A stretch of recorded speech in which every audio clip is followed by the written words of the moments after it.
Welcome to Carib Gold Olga. In this video, we heard Benzino and his daughter at odds with each other. Let's get into it. So Benzino was going off on his daughter. The video was on All Urban Central, and he was really in his feelings about his daughter doing this video with Busta Rhymes. He said she was half naked, and he was complaining to Tasha K. Let's take a listen. Let me tell you something. You know who went with her to a graduation? Fucking Monty Littman, and the guy that owns Universal Republic took her to a graduation. To a graduation? What the? I went with her to the graduation. She went and got a GED. She pleaded, and she went to the high school. He's an alumni. He went with her. He was her escort to the. You see the shit that I'm going through? Like I could just blitz the out and just go but you know what? I can't. I've been taking this abuse for 5 years. The whole career has just been based on disrespecting me. 5 years ago came out, oh, you on the internet. That was new to me. I couldn't even, like, that was new. I didn't even understand how to take that to my daughter. Like, my daughter. You think she's using you for clout? You think she's using you for clout? 5 years. 5 years. I'm saying 5 years. The whole storyline is that she got beef with me. And I get it because the label figures like, look, in the black community, all the fathers ain't around. So you know what? Act like he ain't around and believe me, you're going to get all the support you want. But it's backfiring. People can see through that shit now. People can see through it. Like I was there for my daughter. I was there for my daughter's two older brothers who wasn't mine with their mother by two other from Boston who were able-bodied and could have sent money and never sent. I'm proud to do that. Even when I didn't have the money, I was hustling. You know, Corey's mother never worked a day in her life when she was with me. A day in the 10, 12 years, never. So in the 10, 12 years he's talking about, she was a kid. He was with the family and in the home up until the age of 10 or 11. That's what she said. So of course she wouldn't be working. He just don't want to be painted as a deadbeat dad. I think that's why he's so upset. Like, come on, man. Like, I don't want to be painted as some fucking deadbeat when that's nowhere near the case. Natasha K is trying to talk some sense into him. She's giving him good advice, but he's not listening. He don't want to hear it. He's so upset. Let's continue. Not innocent no more. 5 years went by. Listen, it's calculated now. It's calculated with her label, with people around her, with her mom. It's all calculated. And at the end of the day, right, listen, I don't mind being the bad guy. I grew up the bad guy. But like this right here, I was already blacklisted when the Eminem happened with the industry. This is like their revenge to take my daughter and exploit her. And everybody on the internet, she's grown. Minds are so twisted.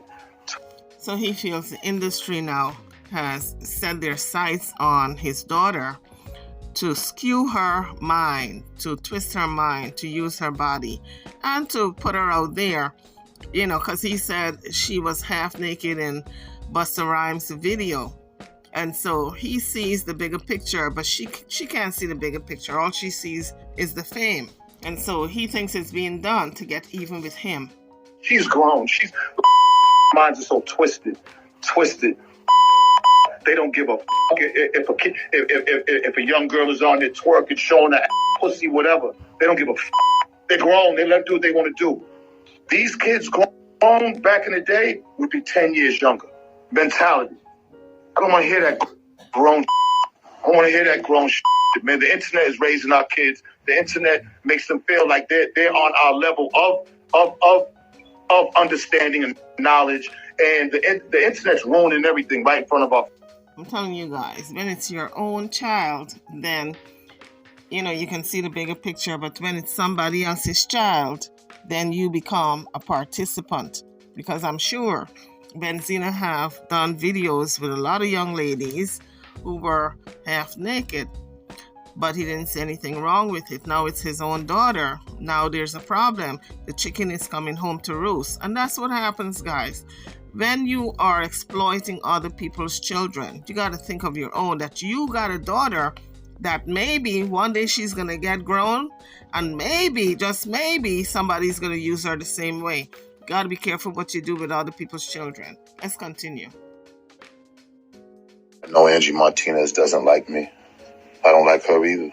You don't do no video with my daughter half naked. I never knew that Coy felt this way about me. And it hurts. It hurts bad. So he was done talking to Tasha K about Busta Rhymes, and now he's on talking about Angie Martinez because she had an interview with Coy, his daughter, and was able to get a whole lot of stuff out of her. Now, she willingly gave the information. It's not like if Angie Martinez dragged it out of her. She wanted to tell her story. So I think he's upset that so much came out that she was willing to tell.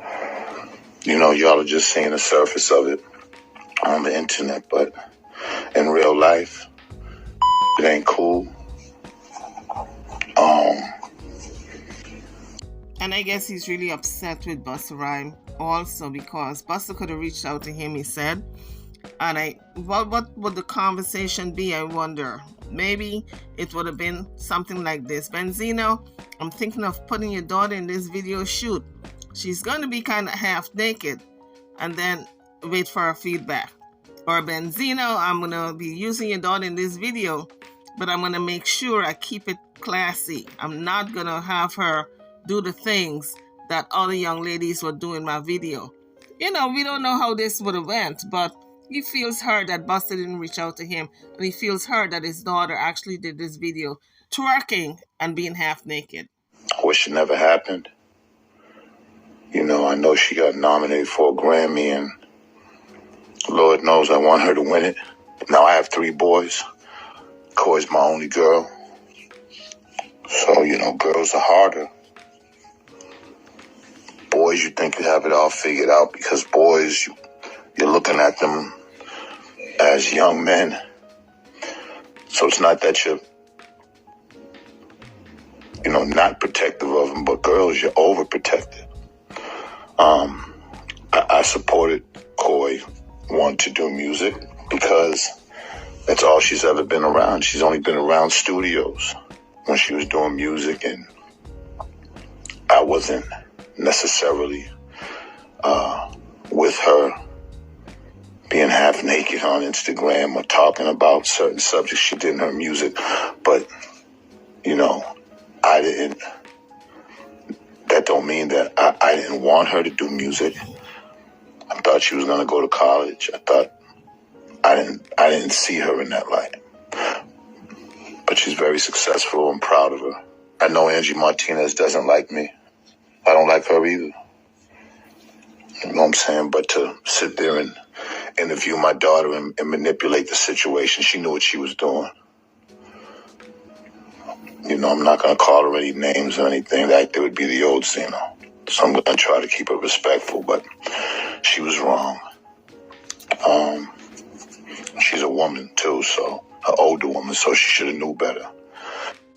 Like I said before, when it's happening to your own child, then it's a problem. Somebody else's child, it's not a problem. Angie Martinez have interviewed a lot of young women who were in the same situation as Coy. And I'm sure Benzino wasn't looking at it like if it was anything, but now his daughter is in that role. Now it's a problem.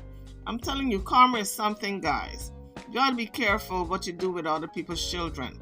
And if it's not a problem for you to watch certain things, and other people's children are involved, other people's daughters, then you got to really think that you got a daughter of your own, and maybe she's in the music industry, and just maybe it might come back to her. You don't play with people's kids, and that's what's so disheartening about this, you know. A lot of people doing, you know, the whole Busta Rhymes collaboration, like, he should have reached out to me, like, you know, you don't do no video with my daughter half naked, and, you know, you a grown fucking man. He should have reached out to me and said something. But it is what it is, you know. She's grown. She can do what she wants. But I wasn't with that, you know. All I could do is have my opinions from afar. Once they reach a certain age, it doesn't matter what I think. Now, Benzino said earlier that she has always aspired to be a singer. That's all she knew growing up. She was always in the studio And so I'm wondering how much education did he impart upon her? Because if you have a child who loves music, she wants to sing, you got to tell her the pitfalls. You got to tell her the demons in the industry. You got to tell her what not to do, to shy away from certain people and certain things, because it's a demonic industry. And I'm wondering if he schooled her properly. The internet is definitely killing the family communication, the family bond. Now, I do understand that. But I haven't been on live in months. I don't come on here talking in a long time. So, go easy on me. So I understand he's disappointed in his daughter, and he's disappointed in a lot of people who are now trying to exploit his daughter. But it's the music industry, and we all have come to realize that it's not an industry that a lot of people should be going into if they want to maintain some sense of integrity, because allegedly a lot happens in the music industry that a lot of people are not down with. If you're not down with it, you got to shy away from it. So I'm wondering, once again, how much education did he impart on his daughter? Did he tell her the truth about the industry, or did he just make her feel as though it was a fairy tale come true for her to be a singer? Yeah, you struggle the rest of your life. I've been up most of my life because I hustle. Yeah. I had a #1 magazine, had #1 songs, produced #1 songs. I've had money damn near all my life. What then y'all tell me? I've already accomplished shit. The whole thing to life is you gotta accomplish something. So when you die, because you're gonna be dead a lot longer than you're alive, somebody's gonna remember your stupid ass for something more than twerking or saying big mad or on TikTok or doing some other stupid shit. You gotta be known for something. You dumb. I feel sorry for most of y'all. I do. A whole culture of... It's funny when people be like, you don't gotta explain. Right. Nah, I gotta explain. It's just like going on a podcast or anything and they ask you questions about shit that happened in your life. They can't pick and choose what you gotta explain. Everybody has their own life and their own character and their own thought process. I didn't deserve what she put on that song. I've never heard a daughter go at her father. For what? I ain't did shit wrong to Coy. I don't know. So apparently that's another gripe he has with his daughter, Coy. Apparently she made a song dissing him, talking bad about him. So I know her mother's in the air, but other than that, I don't know who's in the air. Ask her brothers about me, though. Ask her uncle about me. Uncle's in the wheelchair. Real nigga. Been shot in the wheelchair. Flew him all over the world. With me. He's a real street nigga. It's my closest, dearest friend. Her son, her brother, who had a different father, bought him a car and everything to make sure he stayed in school and played ball. You know, there's an old saying, you make the child, but you don't make the mind. So you can raise your child, up to the best of your ability. You can instill certain values in them. But when they get to that age, that adult age, then they got to make their own decisions. You've done all that you can do. So Benzino got to stop beating up on himself, because he said he did his best to raise his daughter from afar, from out of the home, because he and the mother were not together. So he did his part as a dad who was not living with the child. So he's got to stop beating up on himself. If you know that you've done all that you can do, then it's up to the child to make those decisions. If you instill certain values, the right values in them, then they got to make the right choices when they get to that age, that adult age, because you can't be with them 24/7. Out of here, man. I can say so much more, right? But I'm proud of her, but I want her to do her thing. You know what I'm saying? And this is gonna pass as internet shit is. But all y'all who's trying to say that I wasn't a good father, y'all can suck a dick. A COVID dick. Word. Huh? Word.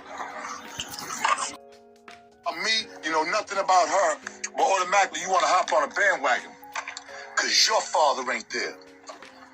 Because your father bounced on you and they never did shit for you. That's why you mad. You can put all them funny faces in there you want. But deep down, when this line go off, you're going to be like, damn, that nigga was right. My father surely wasn't there. Yeah. You can't fool me. Straight up. That shade room, that's another thing of our culture. Stupid ass shade room.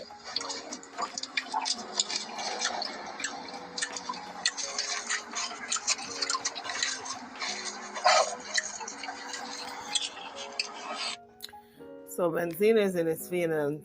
He really is in his feelings. The Shade Room is a black-owned business. It's owned by a black young woman.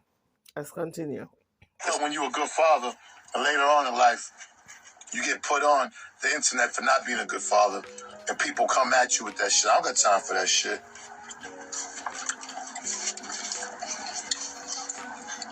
I'm not with it. Shout out to all my real parents out there who taking care of their kids because they need you. Everything's about a kid, but then when a kid's bad, when a kid don't want to go to school, when a kid wants to smoke weed, when a kid want to do dumb shit, I guess the parents are supposed to just be like, oh, okay, it's cool. What's the matter with y'all? I can't wait to see what y'all kids gonna turn out to be. Real talk. I can't wait. Y'all mother kids, forget about it. It's over. Some of y'all's kids, they don't got a chance in hell. They don't got a chance in hell. But y'all goofy asses. Goofy internet asses. Just had to get that off my chest. Much love to everybody. Much love to everybody.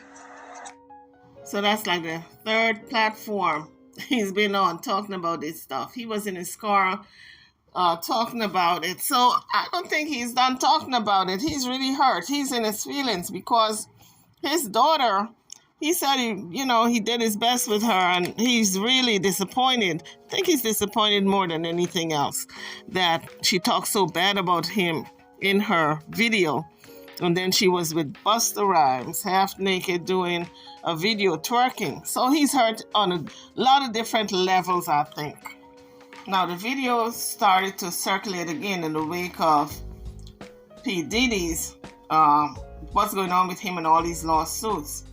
And now, with Busta Rhymes, they're saying certain things about him. So in the wake of the beef that he has going on with his daughter, and in one of the videos, his fingertips were clearly showing some type of, at the tips of the finger, it was showing some type of swelling. A lot of people said maybe it's heart problem. He should get it all checked out.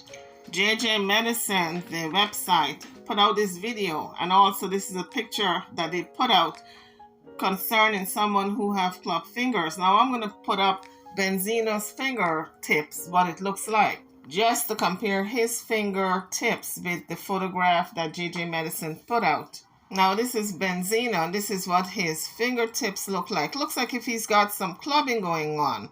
Around the tips is kind of swollen, and so I'm wondering if he went and got himself checked out, because that's what you do. If you see your fingertips are clubbing in any way, that swelling, looks like swelling, you go to your doctor and you get it checked out. You really check it out, because a host of situations, a host of problems can be causing it. So I hope he got it checked out. If he's not aware of it, maybe he's going to be aware of it now that the video is circulating again and people are pointing out that his fingertips look clubbed. So JJ Medicine also put out a video about educating the public about clubbing, and I wanted to know a little bit about it. And so I pulled up the video, and here's what JJ Medicine have to say about clubbing. Than usual, we're going to talk about what clubbing is. We're also going to talk about the physical sign we can look at to see if someone does have clubbing. We're also going to talk about why it happens, and we're also going to talk about a list of causes of clubbing. So clubbing is a clinical feature or physical sign involving a bulbous or bulging enlargement of the distal ends of the fingers and or the toes. So it can happen on fingers and toes. So the fingers, the distal ends of the fingers, the fingertips look like this. And really, clubbing is actually a morphological change due to swelling and growth of connective tissue, resulting in a reduced angulation of the nail with respect to the nail plate. So that might seem like a lot of words that don't really make sense. So if we look at it again, it's swelling and growth or proliferation of connective tissue at the distal ends of digits, either fingers or toes, and it changes the angulation of the nail with respect to the nail plate. We're going to look at this in a little bit more detail later. So it all comes down to what we call Shamroth sign. So Shamroth sign is the clinical feature we look at to see if someone has clubbing. So really, Shamroth's sign is positive when we lose Shamroth's window. So again, don't worry if you don't know what this means right now. So if we take a look at fingers, if we actually put fingers up together like this area, this opening here is Shamroth's window. So a little closer, here's Shamroth's window. In clubbing, we actually lose Shamroth's window. You can see here that the angulation of the nail has changed, and we actually don't get that same opening. So with clubbing, we lose Shamroth's window. So again, we put our two index fingers together like this. This is normally how we look at clubbing. And there's usually a gap in between. That's Shamroth's window. With clubbing, that gap or that Shamroth's window is gone. It's lost because of the morphological change in the fingertips or the toes or the distal ends of the toes. So we lose Shamroth's window. This is called Shamroth's sign, and this is positive for clubbing. So what are some other clinical features of clubbing? So oftentimes clubbing is painless. It's a painless process. It's bilateral. And if it's unilateral, it may be due to issues with local blood flow to the surrounding tissues. So sometimes you might see a unilateral clubbing on one hand, but oftentimes it's because there's a local issue with blood flow. And clubbing is often a chronic and unnoticed process of enlargement. So oftentimes patients don't even realize it's happening. So again, it's painless, bilateral, and it's chronic. And although it's oftentimes chronic, it may have an acute onset. If it is acute, it can progress rapidly. And if it does that, patients may experience discomfort. So I talked about being painless and chronic, but if it's acute and it's rapidly progressive, we basically throw this out. If it's acute, they actually may have some discomfort at the distal ends of their digits. And what is often found is that the first digits to be affected are the thumb and the forefinger. And then after that, other digits are affected. And as clubbing progresses, during the early onset of clubbing, there may be something called the floating nail sign. So what is the floating nail sign? So the floating nail sign, we see this in early clubbing. So in early clubbing, we might start to see some change in the angulation of the nail. So we start to see something like this. It starts to look like clubbing, but it's not quite in its mature form. And what happens is if you actually push down on the edge where the nail meets the skin, right on that edge here, it can actually be pushed down. So it is said to feel like it's floating. Whereas if it's normal nail, it doesn't move. And if it's a completely clubbed nail, it doesn't move either. So if we were to push down on this section of the nail, it will move slightly. That is what the floating nail sign is. Now, we talked about clubbing being a swelling or proliferation of the connective tissue at the distal ends of the digits. But what is the exact underlying mechanism? The exact underlying mechanism is not entirely known. There is some theories as to possible mechanisms of clubbing, and it comes from this article from 1981 entitled Digital Clubbing and Hypertrophic Osteoarthropathy, the Underlying Mechanisms. And from this article, there's actually 4 proposed causes. One is that there's a circulating vasodilator Another possible cause is tissue hypoxia. A third is neurocirculatory reflex, and a fourth is certain genetic factors. So we'll see how these proposed causes play in with the actual underlying conditions that can cause clubbing in the next coming slides. So now that we know those 4 proposed causes, what are some associated diseases and conditions that lead to clubbing? So a lot of these conditions have to do with chronic hypoxia. It does seem that chronic hypoxia may be a main underlying cause of clubbing, and that's one of the proposed mechanisms we talked about in the last slide. So we're going to see that most of these causes we're going to look at have to do with chronic hypoxia, but there are some that don't. So we're going to see that as well. So we're going to break it down by system. So pulmonary causes are actually the most common cause of clubbing.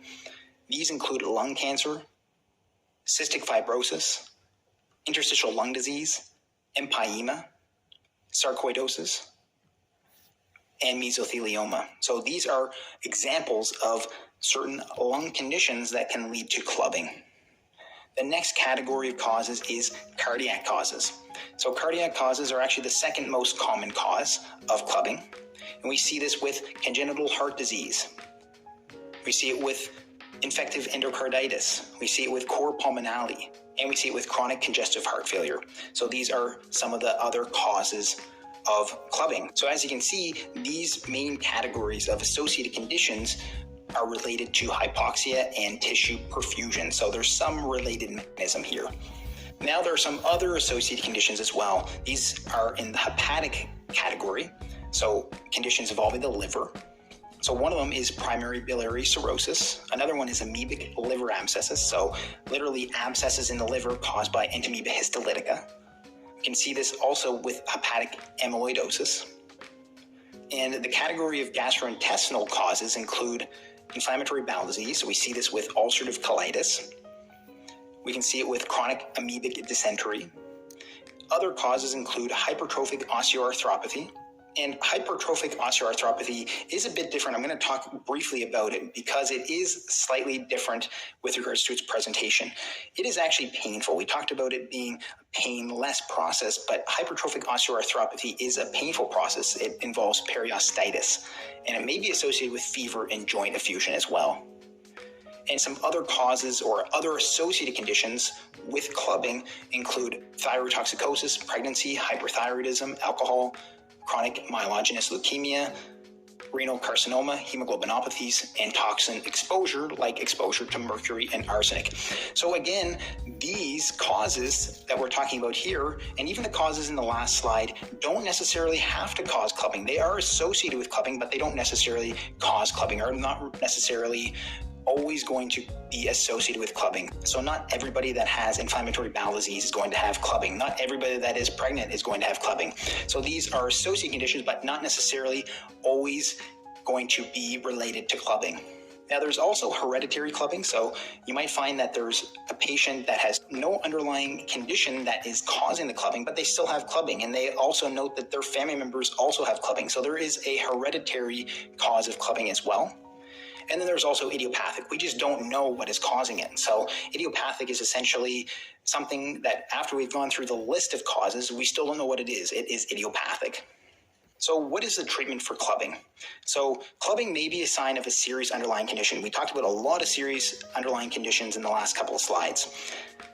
So it's important to identify and treat the underlying cause. And what's interesting about clubbing is that clubbing is often an acquired physical sign, and it can be reversed after the underlying cause is treated. So I say it's often acquired. Sometimes we talk about it being a hereditary clubbing, so they might already have it, and there's really no reversing that. But if it's acquired, we can actually reverse it if we identify and treat the underlying cause. So very interesting. So again, it may be a sign of a serious underlying condition. It's important to identify and treat underlying causes, and it can be reversed if it has been an acquired clubbing. So guys, I hope you've learned. Some of you have learned something about clubbing. I know I have. I didn't know a lot of stuff about clubbing, and now I'm aware. So Benzino's daughter Coy had an interview with Angie Martinez, and he blew up about that. He said he didn't like Angie Martinez I guess he was questioning why his daughter went on the show. But Angie Martinez is a staple when it comes to interviewing the Hollywood celebrities. And so he should understand why his daughter did the circuit and was on Angie Martinez's show. But let's take a listen to what she had to say. I'm just going to be pulling out the important points, just the bullets, and not the chatter in between. So happy to be here. Like, you don't understand. Are you really? I'm so happy. Do you like interviews normally or not really? I don't do interviews. Why? Because over time it got like a little bit weird, I would say.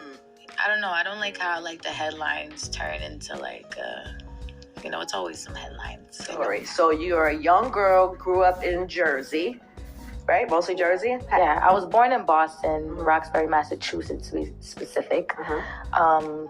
But yeah, I was raised in Jersey. Raised in Jersey. Obviously with my father, I'm sure not everybody watching would know the history of your father or who he is or what he did. Yeah, I don't even know the history. A lot of history about my father. Yeah, welcome to the club. Yeah, but respectfully, yeah, my father is Benzino, and just it was at one point as a kid. I remember how old do you remember so much? Probably up to like. Shit, I have memories from probably like 4 or 5. 4 or 5, yeah. So same, like 4 or 5. But 4 or 5, I left Boston at that point. Moved to Jersey. I guess that's when my dad had the source. So my father was always on the road. Like he was a busy man. Just like. But you were together in the same house? Yeah, my mom and dad were together. Oh, God. My mom and dad were together for like almost 10 years. Wow. Yeah. Okay. Word. My dad took my mom and my 2 brothers in, and then they had me, and then Taj. And then they separated at like the age of 9. But my mom and dad were together since they was like teenagers, I would say. But yeah, so we just lived in this big house with me and my brothers. My mom was kind of just enjoying life, enjoying the money. She never had to work. And my father was out just working, doing the music He was stuff. doing music. He was owner of the Source, right? Yeah. Just for people who might not know. And doing well, right? Like financially. I mean, for the most part, yeah. Like he had the magazine, and I was so young, so there's so much like I don't know, but I do remember like a big house. I remember the big house. I remember the mics. There were like awards from the Source. Right. I remember like he had these. There was a silver one and a gold one. Right. Like I remember the mics, but me and my father never really had a relationship for real where he could sit down and kind of just tell me what was really going on. So I didn't really know what was going on. But, my mom and dad relationship wasn't the best. There was a lot of arguing. Now, she said growing up, she and her dad did not have a good relationship where she can confide in him. As far as he's concerned, they had a good relationship. So you see the disconnect, folks. A lot of times parents feel as though they're doing a great job, but maybe they should sit down and ask the child, am I doing a good job? And get to find out from the child if they are, because a lot of times they're not. It's like 2 different worlds. The parents are thinking one way, the child is thinking the next. And now I know why he was so upset with Angie Martinez, because more came out in this interview than he wanted to come out. Because we really got a glimpse into the life that this young woman led with her mother, in opposed to Benzino, who was out there in Miami living the good life, while this young woman and her mother was struggling in New Jersey with her brothers. And you guys are going to hear later on that they never lived in a house. She, her mom, and her brothers never lived in a house. It was always a rental, an apartment. They got evicted, she says. And now that she's making money, she bought a house for her mom. So for the first time, they're going to have a home. And I was surprised when she said that, because Benzino was making tons of money. He was living the good life, and at least he could have bought them a little cheap house in New Jersey somewhere. Houses are plenty cheap. Were, at that time, I should say, plenty cheap. So he could have done at least that for his children. If not the mother, at least for the children. Put them in a home so they can grow up in a home. So I think a little more came out in this interview that he wanted to come out, because he painted himself as such a good father and being there, although he was not in the home, living in the home. He painted the picture as though he was such a good father to this young woman. And she's saying he wasn't there. He didn't provide what he was supposed to provide once he and the mom got a divorce, or once they separated. They there was a lot of arguing all the time. I never saw my mother and father like kiss.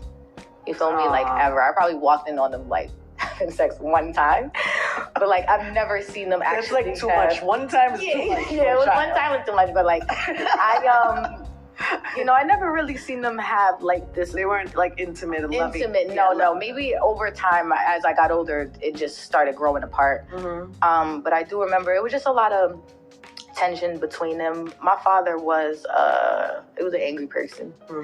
I can understand, as me being in the industry now, why it could make you angry. Back then, growing up, I didn't understand. I was a little mad and angry. But now I can understand. But yeah, so, they parted ways. My mom took me, my brothers went to Jersey.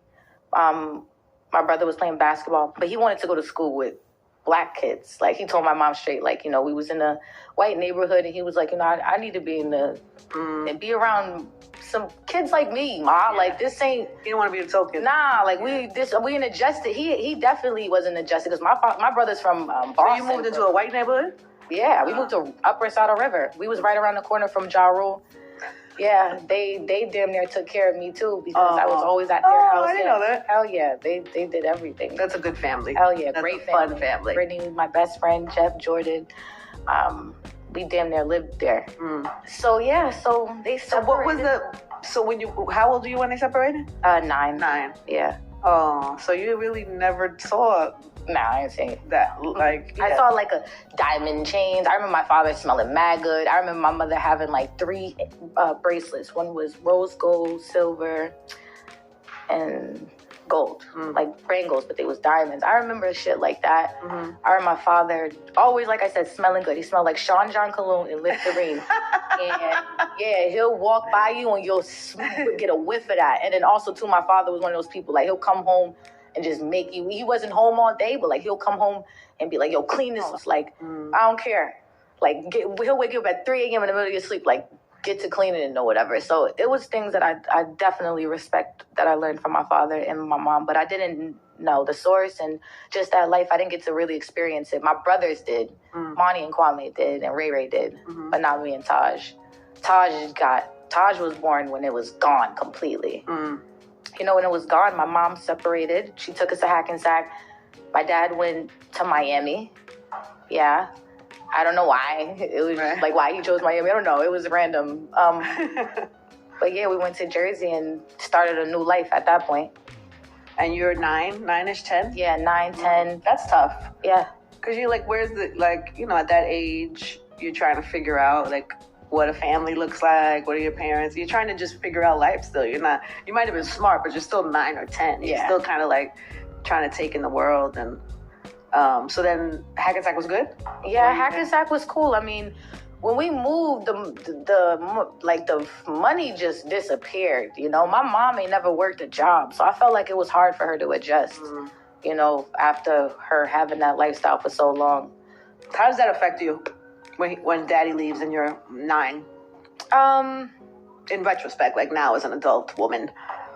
Yeah, I mean, well, as a kid, it was like me and my father really didn't have that relationship because he was so busy. So them separating, I feel like didn't really affect me. Really? Nah, for real. I mean, of course, because again, I never saw them kiss and hug and stuff. So it's not like, and there was nobody ever married in my family. And besides Ja and Aisha, those are the only ones. That's what you had. That was like, because we all pick, if we don't have it in our house, we try to see it somewhere else. Yeah. And that's like the proud family, like the best family ever. Like he loved his wife, grandma's there. Everybody was just it was just a family. Everybody ate at the table. But when you see that outside, doesn't sometimes it make you feel like, damn, why I don't have this out? Yeah. 1000%. Yeah. I would question like, why are things the way it is? But because everything like was just moving the way it was, I guess I just went with the flow. I don't know. And then also too, I was team mom all day. Right. I felt like, whatever my mom felt, I felt. And that's like a thing, you know. Like, Totally a thing. In a good way and a bad way. In a good Sometimes way the and guys a will say bad it's not way. fair. Yeah. Sometimes, you know what I mean? Because 1000%. But, you know, so when we separated, I guess my mom didn't really, she didn't have a lot. She started working at the bar. That was like her first instinct. My brother, it was every man's for themselves. That's what I call it. When they left, it's every man for themselves. And I got to look after Taj, the baby. So, you know, my mom's working at the bar. She got a job. She started doing bartending. And, like, she got her associate's degree and stuff, but I don't know. She never really did nothing with it. But she was a great bartender. Went to bartending school. And, yeah, was there from, like, 3 p.m. to, like, 1 o'clock, 2 o'clock in the morning every day at the bar. And then the kids are in the house doing whatever they wanted. Kwame was outside. You know, he was outside. Monty ended up being outside. I ended up being outside. It was just, you know. So when she said outside, she means the street was raising them at that point, because mom was busy working, coming in the wee hours in the morning, leaving in the afternoon at a time when the kids were home from school. So they had nobody to supervise them. Dad was gone. And so they ran the streets. They did whatever they wanted to do and probably got into trouble. She didn't say they got into trouble, but she said she sold weed, and I think she said she was a drug dealer. Started to have sex at an early age, dropped out of school. So, you know, a lot was going on with her at an early age. And so that's what she meant when she said running the streets, outdoor. You know, the street was raising them in a sense. You know, you hit the streets. But what's outside? What's going on outside? Like, yeah. So me, I was, I had sex at a very young age. I lost my virginity very young. But was it like safe and consensual? And yeah, it was very safe, very consensual. Yeah. I don't know. I was you know, smoking weed, partying all the time, looking for love, drinking. Yeah. I wouldn't even say looking for love. I was always outgoing and like I want to turn up. You know, I got like ADD since a kid. Like I feel like I just want to move. You were trying to grow up fast. Yeah, I was trying to grow up fast for sure. Mm-hmm. If I could have moved out probably by the age of 13, had my own job and lived on my own, I probably would have. But didn't you do that early too? Yeah, 16. 16 is nuts. Yeah, 16. How does that happen? How are you on your own at 16? We had to figure it out. I mean, so she became an emancipated adult at 16 years old, because 16 you're still a minor. You're not allowed to go off on your own unless your parents sign off on it. And that's pretty much what her mother did. Now, I don't know if her mother signed a piece of paper to emancipate her, but she said her mother was okay with it. And she started to work and dropped out of school. So at 16 years old, you're thinking, okay, this is not college, right? She's not talking about college. A lot of smart kids start college at an early age. She was smart, but she was still in high school. So she dropped out of high school to go work a 9-to-5 job. And it was okay with her mother. Now, I'm thinking her mother must not have had a lot of foresight, because your children need at least a high school education, right? Things started getting worse and worse over time. My father would start, like, he would be sending money through Western Union. So when they separated, right, my father went to Miami. We're here. We would still go to Miami, me and Taj only, to see my dad for like vacations, so school vacations. So that's why I used to call myself Hannah Montana, because it was like the best of both worlds. So you'll go with my mom, it's like, damn, we struggling. But you go with my dad, he's still kind of maintaining a little bit. Yeah. I remember him getting into Hip Hop Weekly, and, you know, Dave Mays, my godfather, him and his partner at the time, they were very, like, my father was always a hustler. And that's why I feel like also I get that hustler mentality from him, because he was always a go-getter no matter what. Mm-hmm. But, I guess some things just don't work out.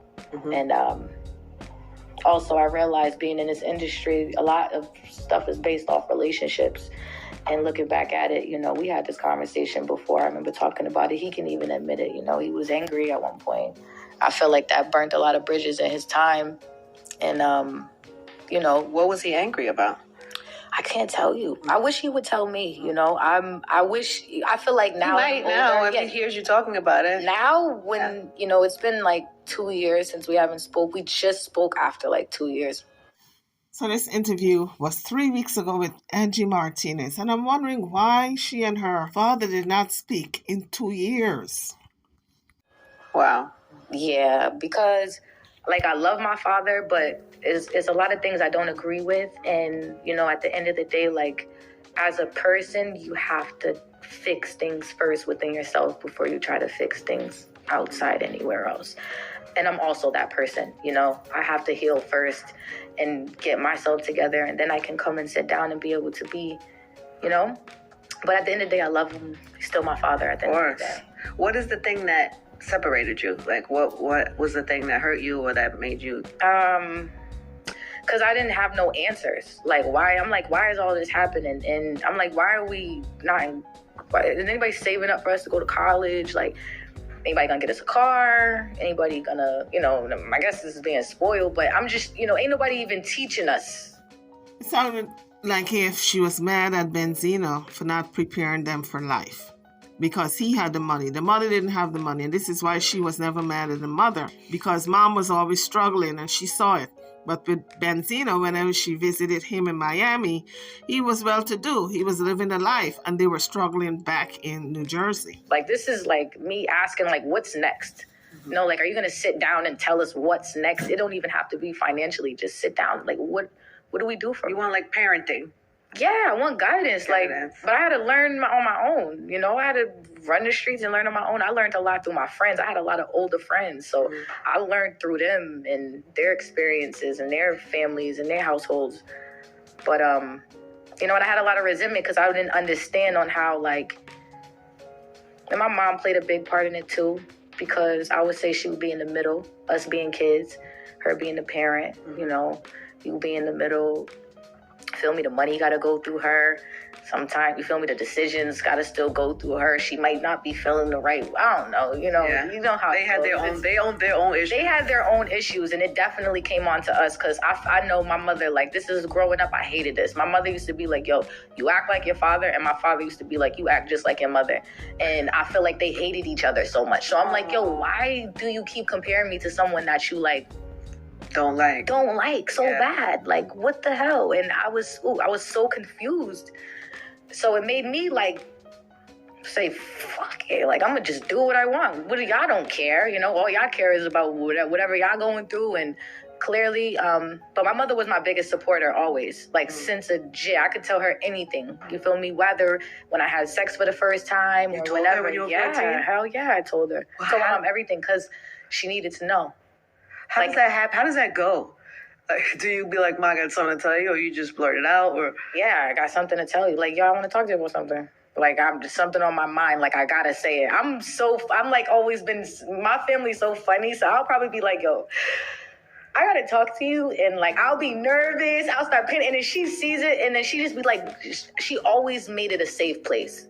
She always made it a safe place, no matter what I wanted to talk to her about. That's good parenting. Yeah. She made me feel good about whatever, and then also too, that's what allowed her to trust me. You know, I was outside on my own. But most kids at 13, 14 don't have that. They want to hide, protect, hide anything that they think might disappoint their parents or not tell them. Like, what would make you tell your mother that?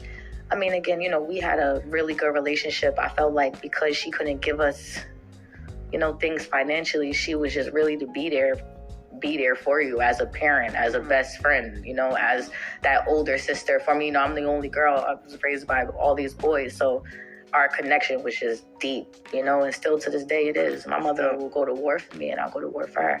And, you know, she's not perfect. We're all not perfect. My father's not perfect, but she is someone who still to this day we're locked in. I'll tell her whatever. You tell her everything? Yeah. That's beautiful to have that. You know, we went through really rough times. Like, we hit rock bottom to the point where, like, I remember coming home from school and it's an eviction notice on our door. Oh, that's the worst. Yeah, it was real bad. Did you put the lock on it? The lock wasn't there. It was the notice on when you gotta leave by. Yeah, that's scary. Yeah, we didn't have. It was hard to eat. My mom was picking up nickels and dimes, and then, you know, I would see my father, like, online or whatever. You know, he was even with the Love and Hip Hop and all kinds of shit was going. But at the same time, I'm like this. I'm like, yo, how you get to live this life and we over here struggling? But I'm looking at my mom like, why are you not going to college or something, or trying to, you know what I mean? Like, I'm just mad at the world. Like, what the hell is going on? So I have I realized I really had to separate myself. You know, we done slept in cars, hotel rooms, one hotel room with all of us in it. I done sold drugs. I done worked at Dunkin' Donuts, fucking registers, A&P Supermarket, Palermo's Bakery. Like, I done it all. To the point where it's like, you know, I felt like I wasn't growing in my household. There was no growth there. You know, everybody's kind of still figuring it out, you know. It's every man for themselves, and with no guidance and with not having that role model to kind of show you like morals and how to really live in the world, teach you about taxes and credit scores. And, you know, like, if I didn't leave, I would have never found out, because I'm grateful for, you know, and I don't fault my father or my mom now. As I get older, I understand. But I don't know. I always wanted more. Like, there was no way I could sit in my living room and not know, like, what was next. That gave me so much anxiety. I'm like, yo, I don't know what I'm going to do in the next 2 years, 3 years. Where do we go from here? How do we, like, what's next? When did that kick in, that voice? After we done got evicted and went through our whole situation, it's like reality's kicking in, like, nigga, it's life or death. Like, what are you gonna do? You're gonna have to separate from the pack a little bit to survive. Like, I don't know, I've always been like that. And in school, I was never into, like, I was very smart, but I did not like school. So I asked my mother, like, yo, just sign me out, I have to work. So I found a job in sales. It was very good at one point. I'm like, you know. What are you selling? Google listings. What does that mean? Like when you are searching for a business on Google and that listing comes up with the address, name, hours of operation. So, like, we're cold calling business owners. Like, yo, like, do you know your Google listings outdated? Not do you have no? We know you have one. That's the sale. You know you got one. And you want to know how we know you got one? Hop online right now and type in your business. They like, wait, our store doesn't close at 6. I'm like, yeah, so, you know, $700, $7.99. I'll go ahead and update your whole Google listing, and you get Yahoo, Bing, Chambers of Commerce, you were Better so Business good Bureau. at this. Oh my God, I'm so good at what? this. I really could tell. Knocking them dead in that shit. And the fact that you still remember the verbiage is crazy. Yeah, I'm a beast. I learned so much in sales. Like, that was like, I'm an open book and I'm very tech savvy. I was always smart. Hated school, but I love learning. And you're how old when you're selling these Google things? 17, 16. Oh my God. Hell yeah. They don't even know who's behind the phone. I'm like, hi, I'm Chloe Collins. Am I speaking to John, the business owner? He's like, who's calling? I'm like, hey, John, are you the owner of XYZ business? He's like, yeah. I'm like, oh, okay. It says that your hours of operations haven't been updated. Do you know your hours of operations? Do you have any? Do you know? He's like, yeah, we're open from 12 to 3. What do you mean? I'm like, well, hop on Google right now. I'm like, 90% of the users in the world are using iPhones and Apple. Like, they're trying to get to your business. Yo, I was knocking them crazy. I was making at least like at $1,300 every Friday. Wow. Yeah. It was crazy. So that's what made me sign on. How'd they hire you so young? It was under the table, and it was like this little office. I don't even think they exist anymore. And that's crazy. Yeah, they believed in me. Shit, I did my interview and got hired. Nice at it. That's why. Hell yeah. That's crazy. I used to do in radio the same thing. My first job in radio, I was 16, same age as you. We have like similar things happening. And I used to have to call people. It's called like radio research. I used to have to call and be like, hi. And I had to like play songs for them on the thing. And then everybody would hang up on you. People are nasty too. When you call, it takes a hell of a person to get somebody to not hang up on you. I hang up on somebody if I don't know you and you call my house. So you probably had tricks. I got them every time. You got them every time. I wasn't that good. I got them every time. I probably wouldn't miss. But see, also too, you had leverage. So you can start. You had from $199. You had $99, $199, $299, all the way to $9.99, $8.99. The most I sold was $8.99s. But if I couldn't get them at $7.99, I was getting them at $1.99. So I always walked away with something. Always. And yeah, you're a savage. Yeah, I was a savage. I was a beast.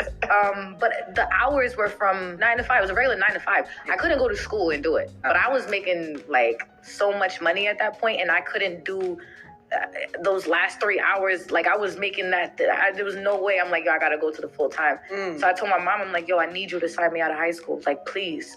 And she did it with I said, I gotta make some money around here. Like, who's gonna pay the bills? We got eviction notices. We hungry. What are your brothers doing? and they in the streets. It's every man for themselves. My brother has 2 daughters, my nieces, so he was doing what he had to do for them. My brother, he also did some time in jail or whatever. We was all figuring it out. After that, it was like, what's next? We really depended on, I feel like, my father to fill in that void of just giving us that guidance. Everybody, even my brothers, even though those not his sons, it's just having that person to kind of just teach you about life before you actually enter it on your own. Everybody must be so proud of you now. Yeah. How has the family shifted, or how your relationships changed since like fame and you being this entity? It's like good and bad. Yeah, it's good and bad. More money, more problems. I feel like, my family is very proud of me. My brother Monty is like one of my biggest supporters. My grandpa Tito, that's like my dog. Grandpa Tito Schnapps, if you know, you know. Schnapps, that's my guy. And my cousin Goonie, and my mom, my brothers. I got a really good support system. They just supporting me. Also, too, I'm not gonna lie. My mom told me the other day, it kind of made me feel a little weird. It was like, it's like, as I'm getting bigger, she's trying to adjust, and it's giving her a little bit of PTSD now with my father. Living that lifestyle or whatever. So now she's just like, she'll call me and be like, yo, cool. It'll be random as hell. She'll be like, hey, girl, what you doing? I'll be like, nothing. She'll be like, yeah, cuz I ain't going outside no more. Girl, you gonna catch me in the house? I'm waking up. I'm getting ready for my Sunday church. These people out here, I don't know what they want.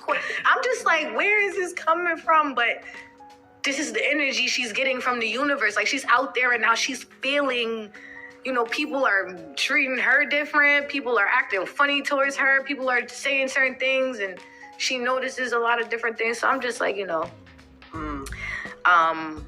but on the bright side, that's why I gotta go hard and just try to just look at everything in a positive way. Really just put my foot on these necks and be the best I could be, because I do have a family that's dependent on me. I don't want my mother to have to be out there and have to deal with anybody. You gotta take care of her. Yeah, take care of her. Do you take care of your family? Yeah, 1,000%. Hell yeah, we about to close out on the house now.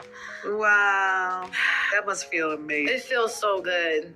But wow. I'm not finished yet. There's so much more. No, of course. You're just starting. Yeah. Wait, so did you bought the house is like for your family? For my mom. For your mom? Yeah. For my family, my mom. So you go shopping to buy a house.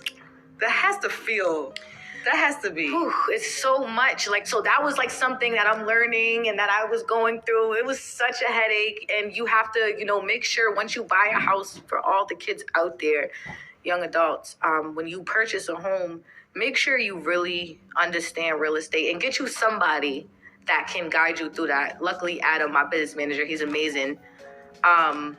You want to be able to maintain this house as well. Yeah. Not just buying the house. It's not just buying the house. Yeah. It's about maintaining it. The pipes, the lawn, making sure, permits. Have you had a house? Have you had a house? No. Nah. So the first house you bought for your mother? Yeah. That's beautiful. Yeah. Oh, yeah. I had little apartments and stuff, but no, this is it.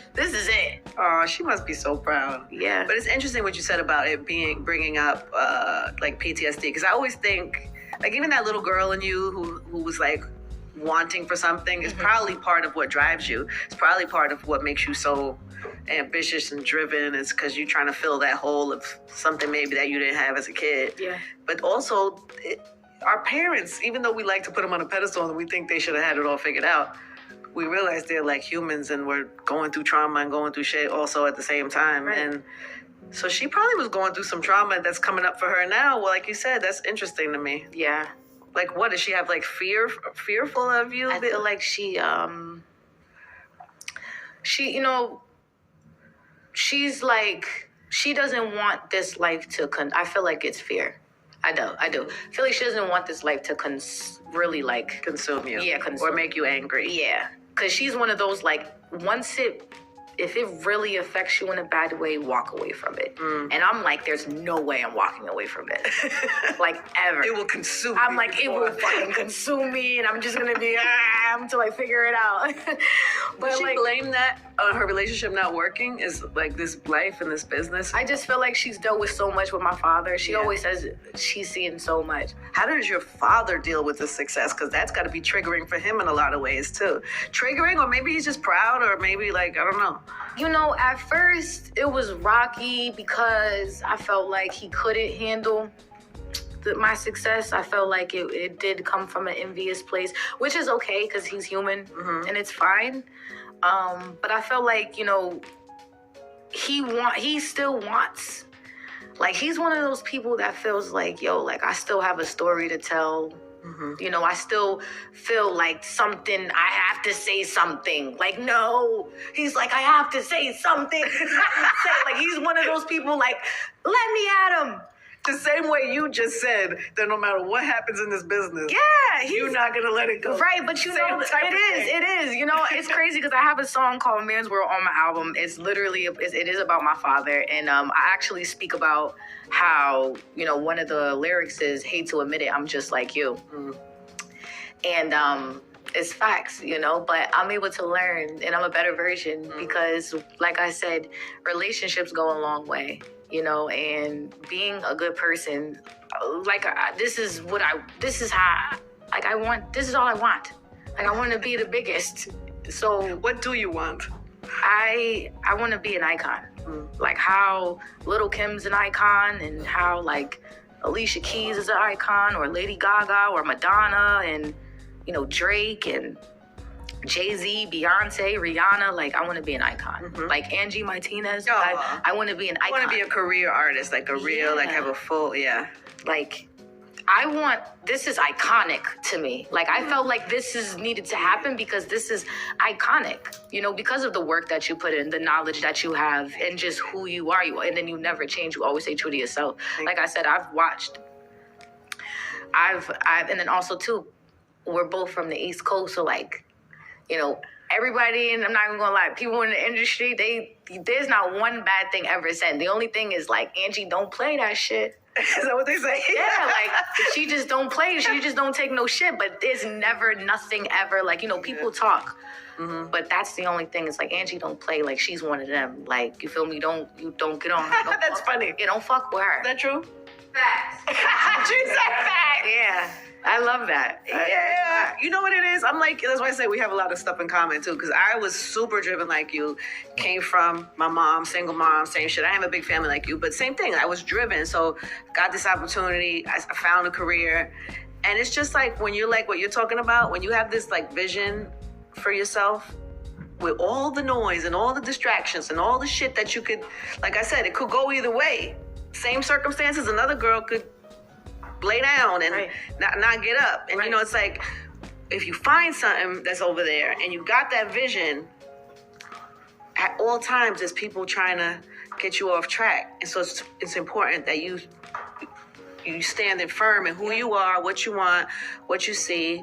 So that's probably why I get that reputation, is because I'm open, but I don't like, but you're not going to distract me from you're not going to distract me. And then there's a lot of distracting in this business going on. A lot of people, you know, with a song and a dance and a this and a that, and it's just kind of like, it's so crazy to say distraction, because I tell my team, like, and everybody, like, the best thing you can do is limit your distractions. Everything is a distraction to me. So I'm hoping Koi and her dad can really mend their relationship because it's strained right now. And so that was the interview with Angie Martinez and her. She's a new artist in the industry. She's been around it a while, all her life. And she has put out a couple of songs, and now she's got a Grammy nomination. Good luck to her. I hope she wins. Guys, hit the like bell as you leave the page if you haven't done so in the beginning. I'm going to see you guys in the next one. Thanks for looking at the video and subscribing if you haven't done so as yet. I'll see you guys in the next one. Thank you for watching.